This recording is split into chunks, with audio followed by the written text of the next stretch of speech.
Hello जी, बहुत बहुत नमस्कार आप सभी लोगों को। आज हम पढ़ने वाले हैं कार्बन के अपरूप आइसोट्रोप्स ऑफ कार्बन।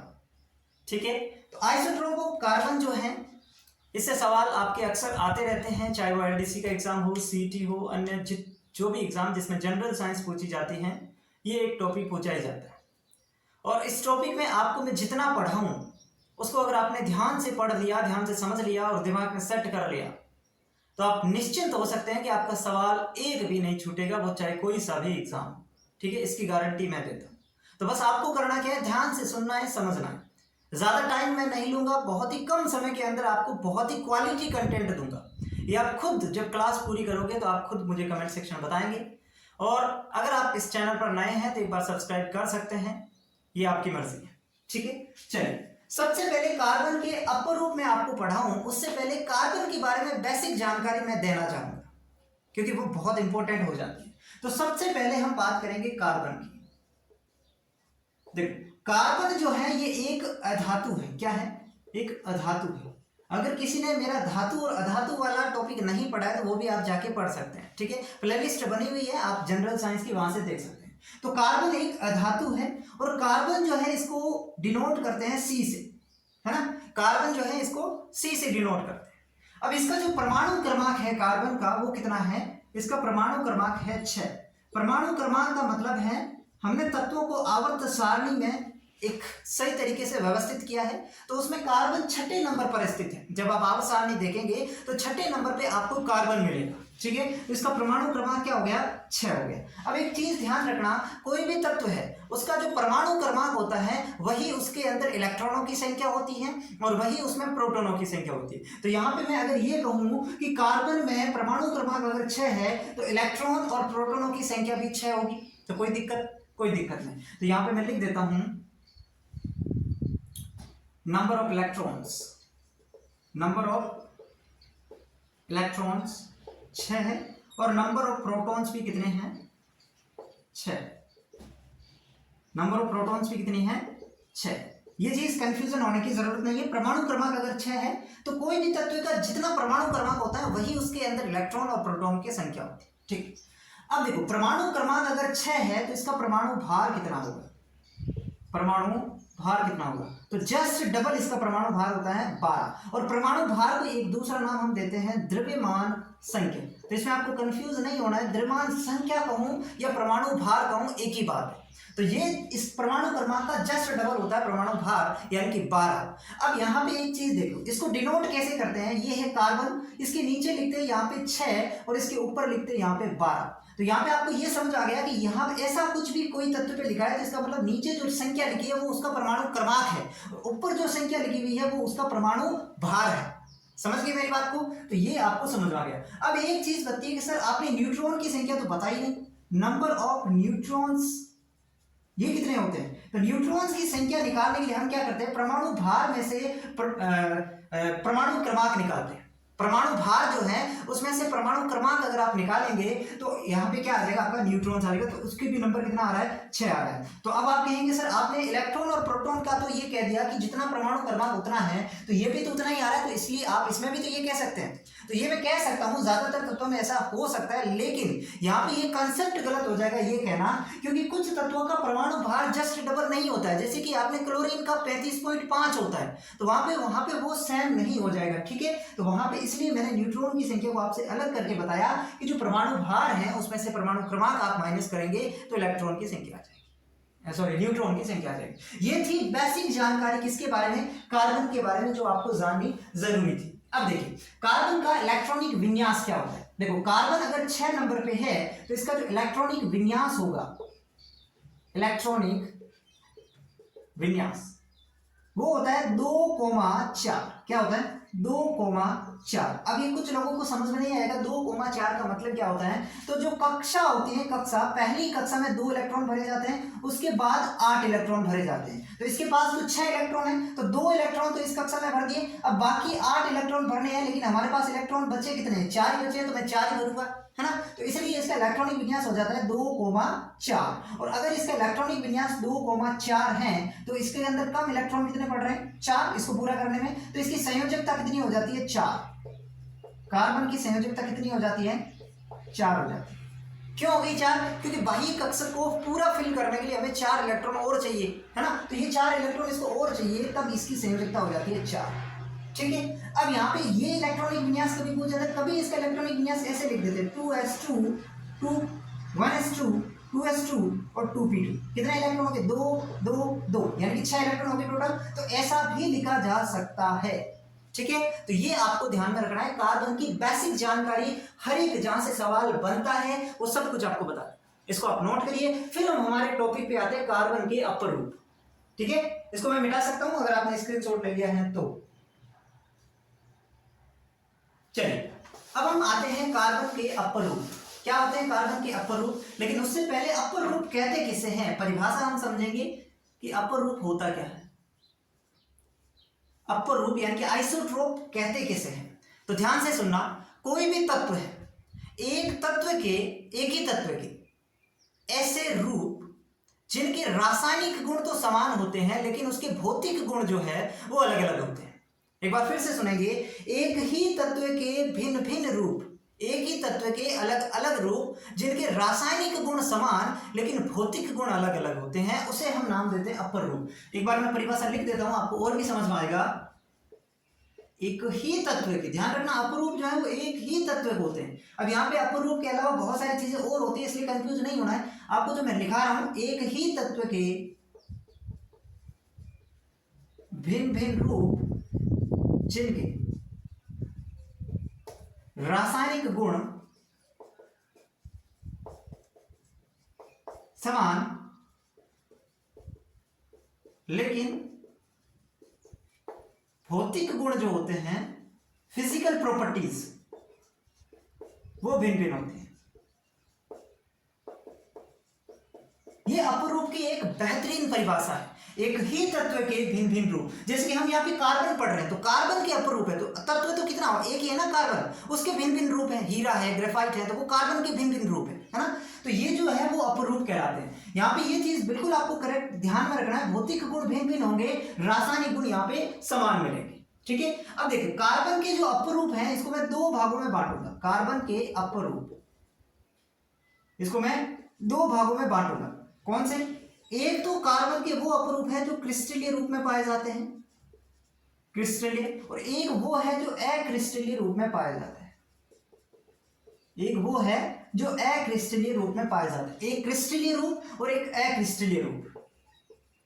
ठीक है, कार्बन के अपर रूप को मैंने यहाँ पे 2 भागों में बांट दिया, एक क्रिस्टलीय और एक अक्रिस्टलीय। अब आप कहेंगे सर क्रिस्टलीय और अक्रिस्टलीय का मतलब क्या है? तो क्रिस्टलीय रूप का मतलब है इसकी जो ज्यामिति होती है वो निश्चित होती है। ज्यामिति, इसकी ज्योमेट्री जो है वो क्या होती है, निश्चित होती है। जबकि इसकी अगर मैं बात करूं तो आप समझ गए, ज्यामिति अनिश्चित होती है। ज्यामिति कैसी होती है?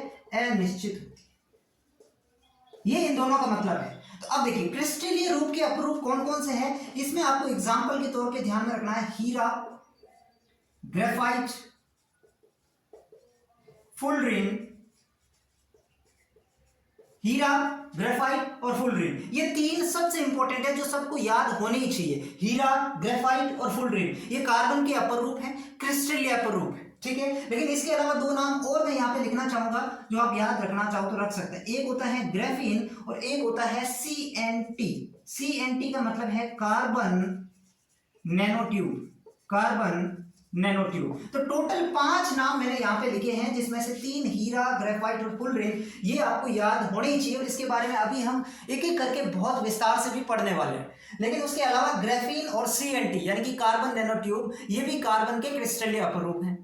समझ गए? अब हम आते हैं अक्रिस्टलीय रूप में। तो अक्रिस्टलीय रूप के अंदर एग्जाम्पल की मैं बात करूं तो इसके अंदर आ जाएगा आपका कोक, है ना, यानी कि कोयला जिसे कहते हैं। इसके अलावा इसके अंदर आ जाता है आपका चारकोल, काजल, कार्बन गैस, ये सारे के सारे क्या है, अक्रिस्टलीय रूप है ना। कार्बन के अक्रिस्टलीय अपरूप जो है वो कौन से हो जाएंगे, कोयला, चारकोल, काजल, कार्बन गैस। तो बताइए ये जो चीजें मैंने आपके लिखी वो इसमें आपको कोई दिक्कत है? बिल्कुल होनी चाहिए नहीं कि अपरूप होता क्या है। सबसे पहले इसकी परिभाषा हमने समझ ली, फिर मैंने कहा कार्बन के अपरूप हम पढ़ेंगे, लेकिन उससे पहले इसको कैटेगराइज कर देते हैं। 2 प्रकार से मैंने बांटा, एक क्रिस्टलीय और एक अक्रिस्टलीय। फिर मैंने एग्जांपल बताया कि कौन कौन से अपरूप क्रिस्टलीय होते हैं और कौन से अक्रिस्टलीय होते हैं। इतनी बात आपको अगर समझ में आ गई, अब तो कुछ भी नहीं, अब तो बहुत आसान है। ठीक है, इसका आप स्क्रीनशॉट ले लीजिए। फिर हम एक एक करके पढ़ते हैं, हीरे को, ग्रेफाइट को, फोल्ड्रीन को, कोयले को, सबको एक एक करके पढ़ते हैं, लेकिन एक बार आप इसका स्क्रीनशॉट लो। चलो अब हम पढ़ेंगे हीरे और ग्रेफाइट को एक साथ, ताकि हमें दोनों में कंपैरिजन करके अगर पढ़ेंगे तो याद भी रहेगा और लंबे समय तक याद रहेगा, सबसे बड़ी बात है ना। तो हीरे और ग्रेफाइट को मैं एक साथ आपको पढ़ाने वाला हूं अभी। ठीक है, इसकी बात बाद में करेंगे, पहले ये पढ़ लेते हैं फिर ये पढ़ेंगे। चलिए,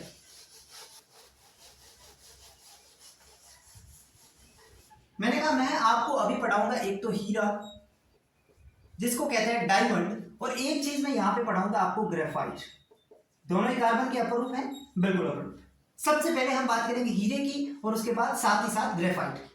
हीरे की अगर मैं बात करूं तो हीरा जो होता है वो प्रकृति का कठोरतम पदार्थ होता है, प्रकृति का कठोरतम पदार्थ, कठोरतम पदार्थ। ठीक है, हीरा जो है वो प्रकृति का सबसे कठोरतम पदार्थ माना जाता है। ठीक है, ये बात आपको क्लियर है। लेकिन ये कैसा होता है, चिकना होता है, चिकना कहो या मुलायम कहो, मतलब इसका पाउडर होता है। ठीक है, तो ये चिकना या मुलायम होता है। उसके बाद अगर मैं बात करूं तो हीरा कैसा होता है, पारदर्शी होता है, ये आपको पता है, पारदर्शी। ये पहला पॉइंट। दूसरा पॉइंट, हीरा जो है या ग्रेफाइट जो है, दोनों का निर्माण उच्च ताप और उच्च दाब पर होता है। ठीक है, ये उच्च ताप व दाब पर निर्मित होता है। हीरे का निर्माण उच्च ताप और उच्च दाब पर होता है। इसमें भी यही चीज सेम आपको ध्यान में रखनी है। ग्रेफाइट का निर्माण भी उच्च ताप और उच्च दाब पर होता है, तो इसमें कंफ्यूज होने ही नहीं है। हीरा और ग्रेफाइट दोनों ही उच्च ताप और उच्च दाब पर बनते हैं। तीसरी बात यहाँ पे आपको ये ध्यान रखनी है, हीरा जो होती है इसकी संरचना कैसी होती है, चतुष्फलकीय संरचना होती है। अब ध्यान से समझना, बहुत इंपॉर्टेंट पॉइंट आ गया। हीरे की संरचना कैसी होती है, चतुष्फलकीय संरचना होती है। चतुष्फलकीय संरचना का मतलब है इसमें प्रत्येक कार्बन चार अन्य कार्बन से जुड़ा रहता है, चार अन्य कार्बन से जुड़ा होता है। ठीक है, ये किसकी बात की मैंने, चतुष्फलकीय संरचना का मतलब है कि एक कार्बन चार अन्य कार्बन से जुड़ा रहेगा। जबकि इसकी संरचना कैसी होती है, इसकी संरचना होती है षटकोणीय परतदार, षटकोणीय परतदार संरचना होती है। और इसमें जो है, इसमें एक कार्बन तीन कार्बन से, एक कार्बन अन्य तीन कार्बन से जुड़ा रहता है, जुड़ा होता है। बात समझे मेरी की? मैंने कहा इसकी संरचना चतुष्फलकीय, इसकी संरचना षटकोणीय परतदार संरचना। इतनी बात समझ में आ गई? ठीक है, फिर मैंने कहा कि ये जो है ना चतुष्फलकीय, ये इसको अलग ही पॉइंट बना लो ताकि आपको कंफ्यूज ना हो, है ना। तो इसमें जो है प्रत्येक कार्बन चार अन्य कार्बन से जुड़ता है, जबकि इसमें प्रत्येक कार्बन तीन कार्बन से ही जुड़ता है ना। तो यहाँ पे देखो कार्बन की संयोजकता कितनी होती है, चार, यानी चार कार्बन से वो जुड़ना चाहिए। अगर कार्बन है, मान लो ये कार्बन है, तो इसकी संयोजकता चार है, मतलब ये चार बॉन्ड बनाएगा। यहाँ पे तो ये चार बना रहा है कार्बन, जैसे कि यहाँ पे मैंने लिखा ये कार्बन है, तो एक दो तीन और ये, लेकिन यहाँ पे जो कार्बन है ये तीन बॉन्ड ही बना पाता है, एक कार्बन इसके पास नहीं होता है। तो ये इसकी चतुष्फलकीय संरचना होगी, जबकि ये तीन कार्बन से जुड़ा रहता है। ठीक, अब देखिए यहाँ पे ये इसके बीच में जो एंगल है कार्बन और कार्बन के बीच में, ये कितना होता है, हमें ये कह रहा था कि यहाँ पे जो कार्बन और कार्बन है इसके बीच में जो बॉन्ड होता है वो होता है 109 डिग्री 28 कला।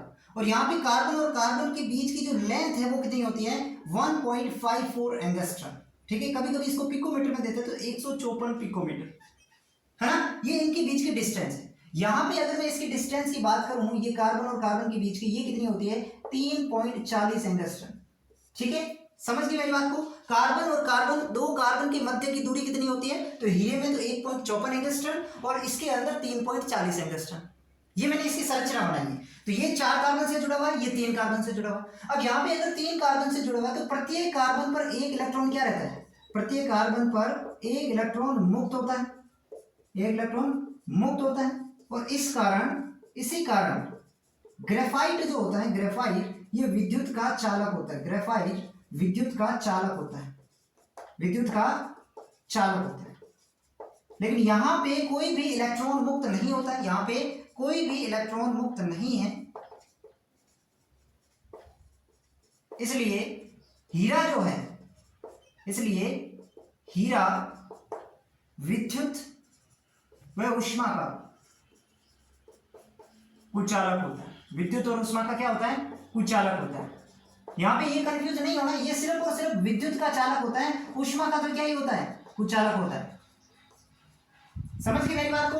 सारे पॉइंट्स मैंने यहाँ पे कितने बताए? पॉइंट 1 2 3 4 और 5 पॉइंट, या इसको भी आप माने तो 6 पॉइंट मैंने बताए। अभी 2-3 पॉइंट और बताऊंगा मैं आपको, लेकिन इतनी बातें जो मैंने आपको बताई ये समझ में आई कि नहीं आई? बहुत सिंपल सिंपल। आपको कंफ्यूज इसमें हो सकता है, इसको एक बार मैं रिवाइज कर दूं। मैंने कहा हीरे में प्रत्येक कार्बन 4 कार्बन से, तो ग्रेफाइट में प्रत्येक कार्बन 3 कार्बन से। अब हीरे में अगर प्रत्येक कार्बन 4 कार्बन से जुड़ा हुआ है तो यहाँ पे कोई भी इलेक्ट्रॉन मुक्त नहीं है, क्योंकि कार्बन की संयोजकता 4 और चारों कार्बन जुड़े हुए हैं, तो यहाँ पे कोई भी इलेक्ट्रॉन मुक्त नहीं है। और अगर इलेक्ट्रॉन मुक्त नहीं है तो इसमें विद्युत का चालन नहीं हो सकता। तो ये विद्युत और ऊष्मा का कुचालक होता है हीरा। जबकि ग्रेफाइट जो है वो विद्युत का चालक होता है, क्योंकि प्रत्येक कार्बन पर एक इलेक्ट्रॉन मुक्त होता है। 3 ही कार्बन जुड़े हुए, तो प्रत्येक कार्बन पर एक इलेक्ट्रॉन आपको मुक्त मिलेगा और इसलिए विद्युत का चालक, बाकी ऊष्मा का कुचालक होता है। फिर मैंने कहा कि ये जो इसकी संरचना चतुष्फलकीय, इसकी षटकोणीय परतदार संरचना, इनके बीच में कार्बन और कार्बन के बीच में जो बॉन्ड होता है हीरे में 109 डिग्री 28 कहलाता, और इसके अंदर दो कार्बन के बीच की डिस्टेंस 1.54 एंगस्ट्रॉन। ग्रेफाइट में दो कार्बन के बीच की डिस्टेंस 3.40 एंगस्ट्रॉन। बताओ क्लियर है? बहुत सिंपल। ये 6 डिफरेंस आप नोट करिए। एक चीज मैं आपको और बताना चाहूंगा, यहां पे बता देता हूं। ये जो षटकोणीय परतदार संरचना होती है, ये परतें, यहां पे लिखता हूं मैं, ये परतें एक दूसरे के ऊपर, एक दूसरे से वान डेर वाल बल द्वारा जुड़ी हुई रहती है। वान डेर वाल बलों से जुड़ी रहती हैं तथा एक दूसरे के ऊपर फिसलती हैं, एक दूसरे के ऊपर फिसलती है। दिख रहा होगा आपको? मैंने कहा षटकोणीय परतदार संरचना होती है ग्रेफाइट की। तो ग्रेफाइट में जो परतें होती है ना, ये परतें आपस में वान डेर वाल बल द्वारा जुड़ी हुई रहती है, और वान डेर वाल बल एक बहुत दुर्बल बल होता है, उससे ये जुड़ी हुई रहती है, और ये परकीय संरचना होने से एक दूसरे के ऊपर फिसल भी सकती है। तो ये बात भी इंपॉर्टेंट है, याद रख लेना। इसकी संरचना के अंदर ही षटकोणीय परतदार संरचना है। परतदार क्यों है? क्योंकि इसमें परतें होती हैं जो एक दूसरे के ऊपर जमी रहती हैं और उनके बीच में वान डेर वाल बल होता है। ठीक है, चलिए इसको नोट करिए, फिर मैं आगे आपको और बताता हूं। हीरा जो होता है, हीरा इसका आप लिख सकते हैं गलनांक उच्च होता है। गलनांक क्या होता है? उच्च होता है, लेकिन ग्रेफाइट से तो कम ही होता है, ग्रेफाइट से कम होता है। ठीक है, हीरे का गलनांक उच्च होता है लेकिन ग्रेफाइट से कम होता है, ग्रेफाइट का इससे भी ज्यादा होता है। ठीक है, हीरे का गलनांक उच्च हो गया, और अपवर्तनांक भी उच्च होता है। अपवर्तनांक जो होता है वो भी क्या होता है? उच्च होता है। तो दोनों बात याद रख लेना इसमें। ठीक है, अब सारे अंतर, लगभग सारे अंतर हो गए, एक मुझे बस इसके उपयोग बताने हैं। तो इसका आप स्क्रीनशॉट लो, मैं आपको उपयोग बता दूं, या फिर यही बता देता हूं, मैं इसको मिटा सकता हूं ना। ये 2 पॉइंट आपने लिख लिए होंगे। उपयोग देखो, हीरे का उपयोग कहां पे करते हैं अपन?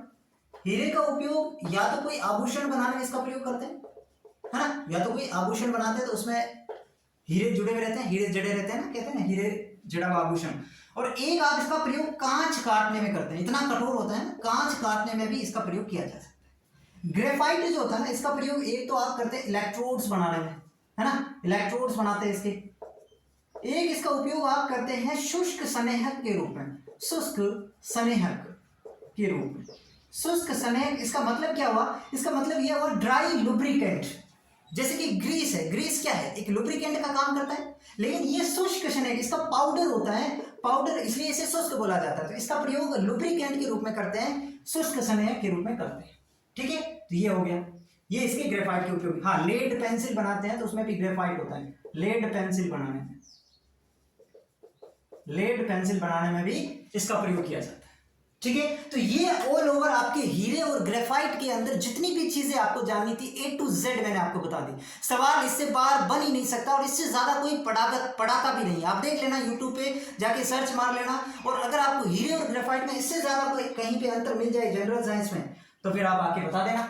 ठीक है, तो सवाल यहीं से बनेंगे, डाउट रखने की जरूरत नहीं है। जितना बताया है उसको बढ़िया तरीके से आप नोट करेंगे और रिवाइज करेंगे उसका। ठीक है, चलिए इसको नोट करें, फिर मैं आगे आप फुलरीन के बारे में बताता हूं। इसको मिटाऊं मैं? चलिए अब मैं आपको बताऊंगा फुलरीन के बारे में। तीसरा प्रूफ हमारा क्रिस्टलीय में बचा हुआ है, फुलरीन। फुलरीन ये जो फुलरीन है, ये भी एक कार्बन का क्रिस्टलीय अपरूप होता है। फुलरीन क्या होता है, इसका एक और नाम है बकमिस्टर फुलरीन। ये एक साइंटिस्ट के नाम पे दिया गया है इसको, बकमिस्टर फुलरीन। और इसमें सबसे सामान्य जो फुलरीन है वो है C60। कौन सा है? C60। जब कार्बन के 60, 70 या उससे भी ज्यादा अणु मिल जाते हैं तो उसे फुलरीन संरचना कहते हैं। समझ रहे मेरी बात को? कार्बन के बहुत सारे अणु, कितने? 60, 70, 80 या फिर उससे भी ज्यादा अगर कार्बन के अणु मिलते हैं तो उसे कहते हैं फुलरीन। यहाँ पे सबसे सामान्य प्रकार का जो फुलरीन है वो C60 है। सर्वप्रथम यही खोजा गया था, ठीक है, सर्वप्रथम खोजा गया, ये सबसे सामान्य C60। इसकी जो संरचना होती है ना वो कैसी होती है? फुटबॉल जैसी आकृति होती है। फुटबॉल देखिए आपने सबने, फुटबॉल जैसी आकृति होती है, फुटबॉल जैसी आकृति होती है। इसके अंदर 20 तो होती है षटकोणीय वलय। कितनी? 20 इसके अंदर षटकोणीय वलय होती है और 12 इसके अंदर होती है पंचकोणीय वलय। 12 क्या होती है? पंचकोणीय वलय होती है। ये इतनी सी चीजें आप फुलरीन के बारे में ध्यान रखना। और ये कार्बन का कृत्रिम अपरूप है, कार्बन का कृत्रिम अपरूप है, ये बात भी आप ध्यान रखेंगे। कार्बन का कृत्रिम अपरूप होता है फुलरीन। सबसे सामान्य C60 जिसे बकमिस्टर फुलरीन कहते हैं और इसकी संरचना फुटबॉल जैसी दिखाई देती है, ठीक है। उसके बाद इसमें 20 षटकोणीय वलय और 12 पंचकोणीय वलय होती है, ये इसकी संरचना है, ठीक है। उसके बाद मैंने दो चीज आपको और बताई थी कि एक होता है ग्राफीन और एक होता है आपका CNT यानी कि कार्बन नैनो ट्यूब। तो ये आप याद रख सकते हैं इसके नाम। तो बाकी ये जो है दोनों ही बहुत मजबूत होते हैं, मतलब बहुत कठोर होते हैं और विद्युत व ऊष्मा के चालक होते हैं, विद्युत व ऊष्मा के चालक। ये विद्युत और ऊष्मा का कुचालक होता है, ध्यान रखना, विद्युत व ऊष्मा का कुचालक होता है। कौन? ग्रेफाइट, ठीक है, समझ गए मेरी बात को? ये हमारा क्रिस्टलीय रूप जितने भी थे वो क्लियर है, ठीक है। इससे बाहर कोई सवाल नहीं आएगा, इसका आप स्क्रीनशॉट लो। फिर हम पढ़ते हैं अक्रिस्टलीय रूप के बारे में। फिर हम अक्रिस्टलीय रूप के बारे में पढ़ते हैं, इसका आप स्क्रीनशॉट ले लो। मिटाओगे इसको? चलिए, अक्रिस्टलीय रूप में हमें पढ़ना है कोयला। एक ही चीज हमें पढ़नी है और वो क्या है? कोयला, कोल जिसे कहते हैं। बस अक्रिस्टलीय रूप में आपको सिर्फ और सिर्फ कोयले के बारे में जानना है। कोयला क्या है? कार्बन का अक्रिस्टलीय रूप है। फिर से मुझे लिखाने की जरूरत नहीं है, फिर भी मैं लिख देता हूं। कार्बन का अक्रिस्टलीय रूप होता है। कोयला जो होता है ये जीवाश्मीकरण और कार्बनीकरण से प्राप्त हुआ है ना, जीवाश्मीकरण तथा कार्बनीकरण से इसका निर्माण हुआ। किसका? कोयले का, इसका निर्माण हुआ। कोयले का निर्माण जीवाश्मीकरण और कार्बनीकरण प्रक्रिया द्वारा हुआ है। अब आप कहेंगे सर जीवाश्मीकरण क्या होता है? तो बहुत आसान है। जीवाश्मीकरण का मतलब ये हो गया कि जो बहुत साल पहले, लाखों करोड़ों वर्ष पहले जब पेड़ पौधे जो हैं वो धरती के उथल पुथल होने से नीचे दब गए, अवसादी चट्टानों के बीच में दब गए और लंबे समय तक वो वहां पे पड़े रहने से जीवाश्म बन गए, है ना। तो लाखों करोड़ों वर्ष पहले, लिख लीजिए, लाखों करोड़ों वर्ष पहले पेड़ पौधों का अवसादी चट्टानों के बीच में दबना, बीच में दबना, इसे कहते हैं जीवाश्मीकरण। मतलब है ना, जो अवसादी चट्टान उनके बीच में पेड़ पौधे और अन्य चीजें दब गई और वहां से उसका जीवाश्मीकरण हो गया जिससे कोयला बना, ये बात है बस। अब देखिए कोयले कितने प्रकार के होते हैं? 4 प्रकार के कोयले होते हैं। कितने प्रकार के होते हैं? 4 प्रकार होते हैं कोयले के। कौन कौन से? एक होता है एंथ्रासाइट, एक होता है एंथ्रासाइट, एक होता है इसमें बिटुमिन, एक होता है लिग्नाइट और एक होता है इसमें पीट। 4 कोयले के प्रकार है, एंथ्रासाइट, बिटुमिन, लिग्नाइट और पीट। समझ गए मेरी बात को? 4 कोयले के प्रकार है। अब यहां पे एक चीज देखो, सबसे उन्नत किस्म का ये है, सबसे उच्च किस्म का, और ये सबसे घटिया किस्म का है, ये सबसे घटिया किस्म का कोयला है। ये तो आपको समझ आ गया। अब देखिए यहां पे मैं कुछ चीजें आपको लिखा रहा हूं, जैसे कि अगर मैं बात करूं कठोरता की, अगर मैं बात करूं रंग की, मैं बात करूं आयु की, मैं बात करूं दहन क्षमता की, है ना, और मैं बात करूं इसके अंदर कार्बन की मात्रा की, कार्बन की मात्रा की, तो ये सब कुछ इधर जाने पर क्या होंगे, घटेंगे। इसका मतलब समझे, कठोरता इधर जाने पर घटती है, यानी कि सबसे कठोर एंथ्रासाइट है और सबसे कम कठोर पीट है। इसका मतलब समझ गए ना कि मैंने सारे गुण एक साथ लिख दिए ताकि आपको कंफ्यूज नहीं होगा, है ना। तो कठोरता इधर जाने पर घटती है, रंग इधर जाने पर घटता है, यानी कि ये सबसे ज्यादा काला है, इधर जाते जाते इसका कलर भूरा होता लगेगा, है ना, सफेद भूरा ऐसे। फिर दहन क्षमता, सबसे ज्यादा दहन क्षमता एंथ्रासाइट की होती है। कार्बन की मात्रा सबसे ज्यादा एंथ्रासाइट में होता है, क्योंकि इधर जाने पर घट रही तो पीठ में सबसे कम हो जाएगी। ये थी। अब दो गुण और हैं, एक तो धुआं, एक तो धुआं, और एक आप ये लिख सकते हैं कि अशुद्धि। ये दो चीज इधर जाने पर बढ़ते हैं, बढ़ती है मतलब सबसे ज्यादा पीठ के अंदर होगी। अशुद्धि सबसे ज्यादा किसमें होती है, पीठ में। धुआं सबसे ज्यादा कौन देता है, पीठ, और सबसे कम एंथ्रासाइट, है ना। बाकी आप समझ सकते हैं। तो ये गुण इसके आप एक साथ याद रखें। ये कोयले के बारे में जो चीजें आपको याद रखनी थी वो ये है, ठीक है। चलिए अब मैं आपको एक चीज और बता देता हूं, इसको आप नोट करिए, इसको आप नोट करिए, फिर मैं एक चीज और बताता हूं आपको। मिटाओ इसको, ठीक है। अब हम पढ़ेंगे पेट्रोलियम के बारे में। नाम सुना होगा आपने, पेट्रोलियम, पेट्रोलियम। बस 2 मिनट की और क्लास है। पेट्रोलियम, पेट्रोलियम जो है इसका निर्माण भी जीवाश्मीकरण से हुआ, इसका निर्माण भी जीवाश्मीकरण से हुआ है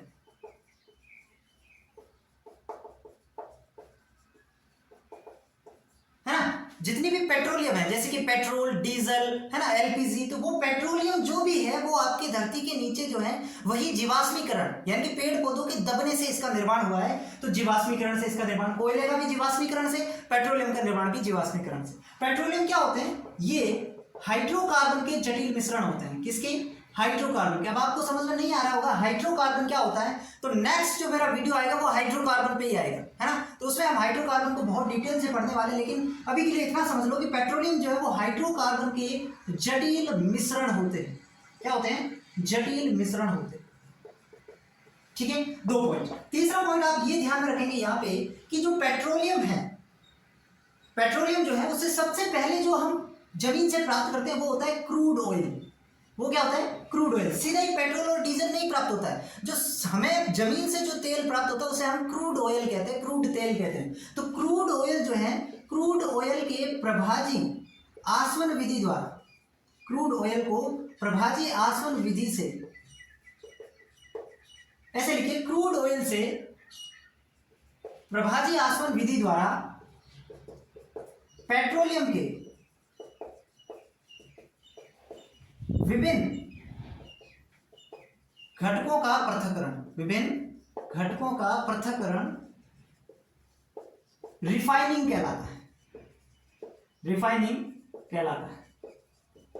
तो आपने रिफाइनरी सुना होगा, जैसे कि अभी पचपदरा में बनी है। तो रिफाइनिंग का मतलब है जो क्रूड ऑयल, जो जमीन से हमें तेल प्राप्त होता है, उससे हम पेट्रोल के विभिन्न घटक निकालेंगे। घटक मतलब पेट्रोल अलग, डीजल अलग, एलपीजी अलग, बिटुमिन अलग। तो ये जो चीजें अलग अलग अपन निकालते हैं, घटकों को पृथक करते हैं उस क्रूड ऑयल से, तो उसे कहते हैं रिफाइनिंग। और कौन सी विधि से करते हैं, प्रभाजी आसवन विधि द्वारा। समझ गए, क्रूड ऑयल से प्रभाजी आसवन विधि द्वारा पेट्रोल के घटकों को अलग अलग करना रिफाइनिंग कहलाता है। कैसे करेंगे, सबसे पहले क्रूड ऑयल जो होता है उससे हमें मिलती है एलपीजी।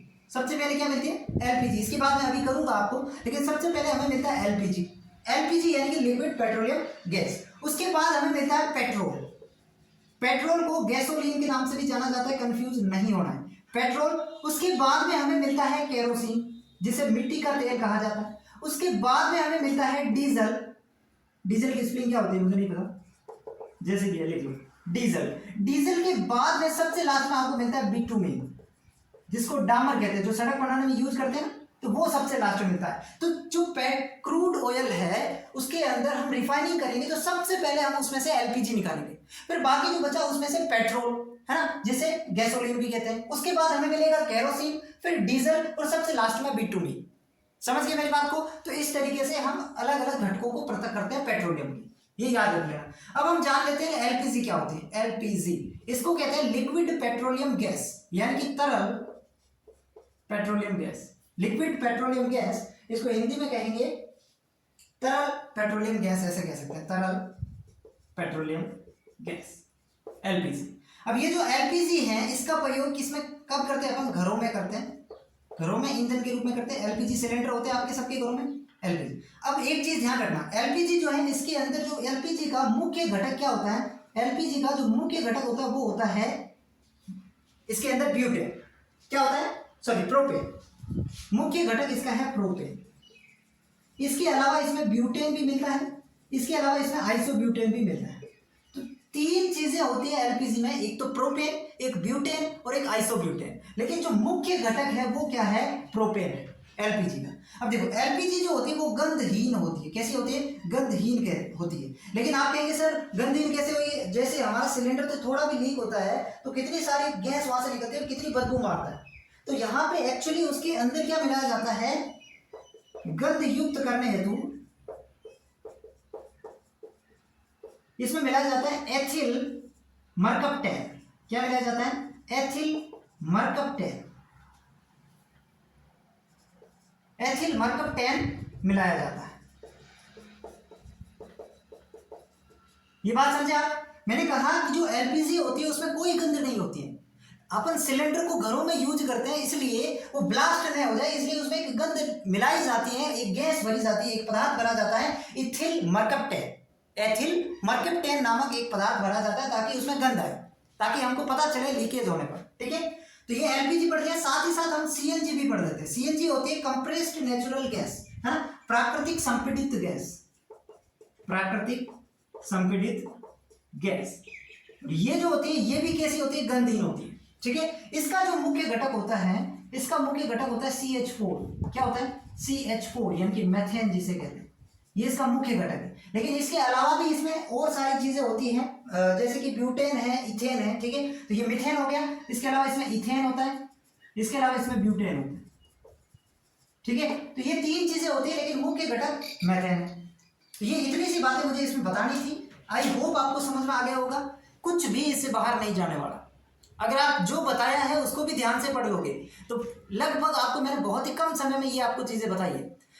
बहुत ज्यादा चीजें बहुत कम समय में बताना ये बहुत बड़ा टास्क होता है, लेकिन फिर भी हम आपके लिए कर रहे हैं। तो आप इसको जो है नकारे नहीं, पढ़िए, बहुत अच्छे से पढ़िए। सवाल आपका नहीं छूटेगा, इसकी गारंटी मैं बार बार आपको दे रहा हूं, मतलब नहीं छूटेगा। ठीक है, चलिए पढ़ते रहिए। और अगर आपको पसंद आया है तो एक बार चैनल को सब्सक्राइब करके वीडियो को शेयर कर सकते हैं। और मिलते हैं अगले वीडियो में। धन्यवाद।